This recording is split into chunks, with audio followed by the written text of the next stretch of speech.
Hello, in front of me I've got Samsung Galaxy Tab Active 5 Pro. In this video I'll show you how to copy contacts.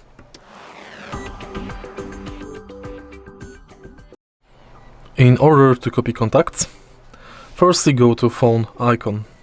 In phone app enter settings and contact settings. Right here you can import or export contacts. You can import contacts from tablet or cloud storage.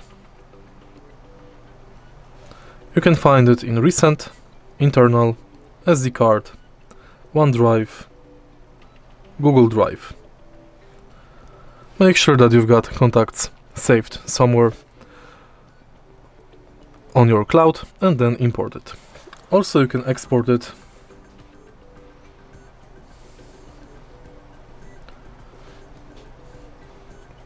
to internal storage. If you find this video helpful, please leave like, comment and subscribe.